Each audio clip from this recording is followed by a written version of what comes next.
Wake up by 3 to 4 a.m. Hormone that makes us sleepy.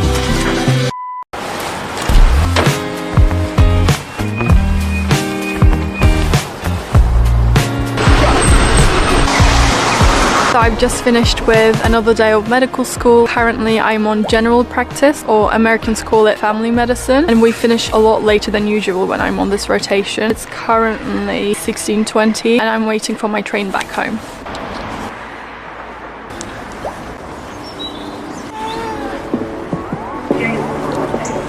Exeter Central, Exeter St. David.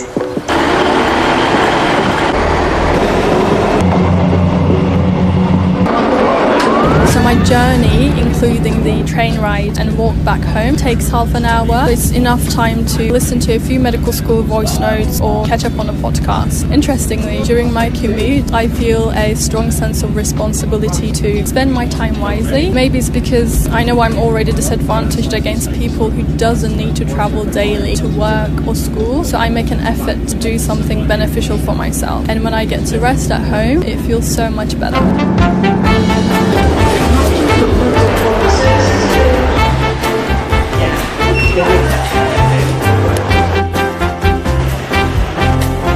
It's already so dark outside.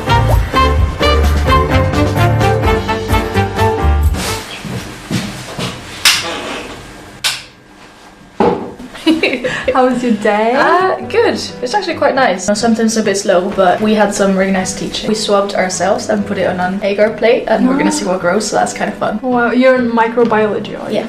Cool. A little bit cold outside, but actually it's really cold. I was freezing on the way back from the hospital. It was so cold. Okay, I think I'm ready. See you later. See ya.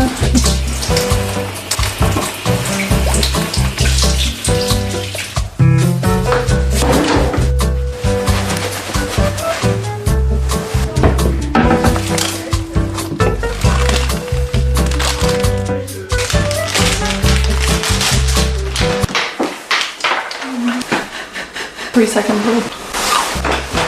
I'm usually starving by the time I get home, so I grab a snack to have enough energy to get my dinner ready, which is quite quick usually because I meal prep on the weekend to save time.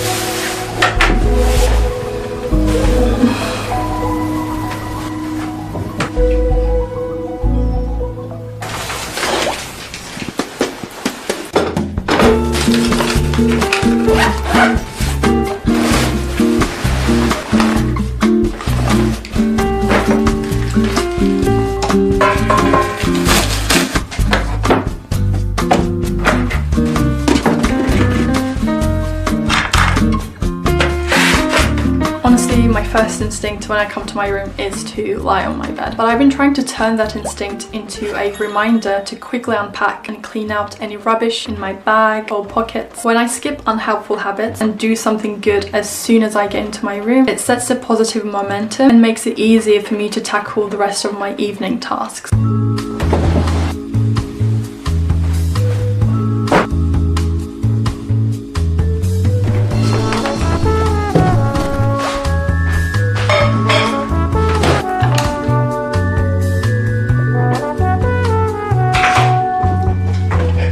Hi.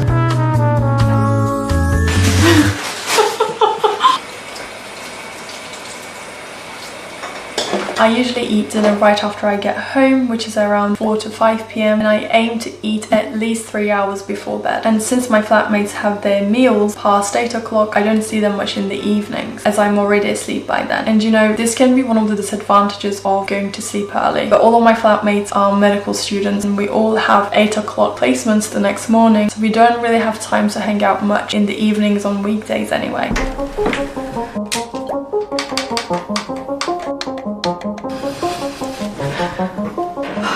It's nice and warm.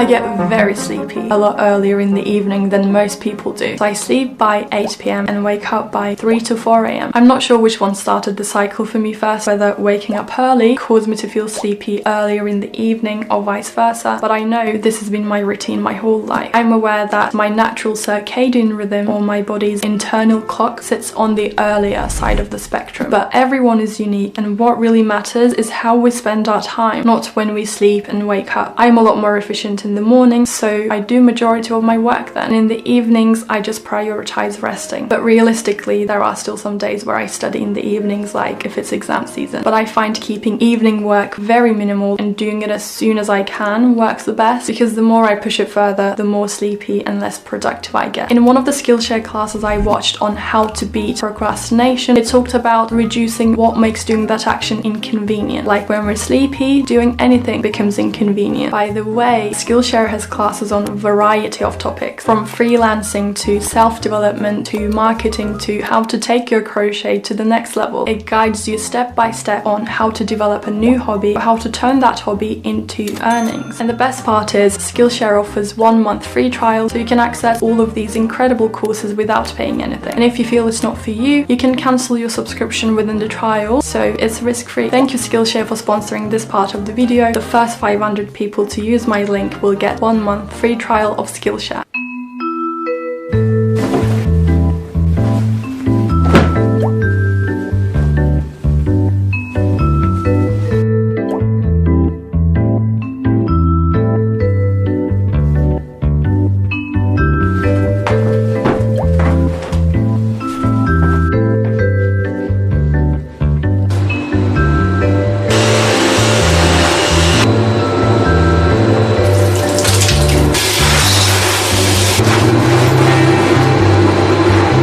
I aim to do my skincare at least an hour before bedtime, so it gives the product enough time to absorb properly, so I don't wipe it all off on my pillow. But I try to still time it close enough to sleep for lower cortisol levels, because research suggests low cortisol helps with effective nighttime skin repair. By the way, cortisol is a stress hormone in our body that naturally goes down as we prepare for sleep.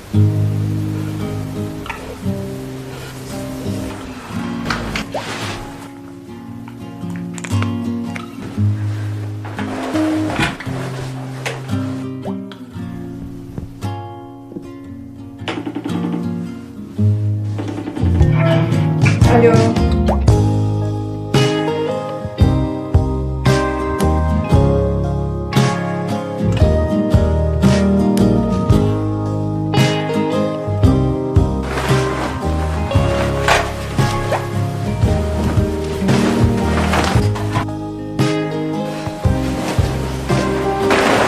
It's funny, my mum had some reservations towards me sitting in a red room and just getting on with my evening, because, you know, historically red is associated with evil and negative things. But the reason I switched my LED lights to warmer colours like yellow and red is because they are less disruptive on our circadian rhythm compared to blue lights. So it helps with melatonin production in our body, the hormone that makes us sleepy.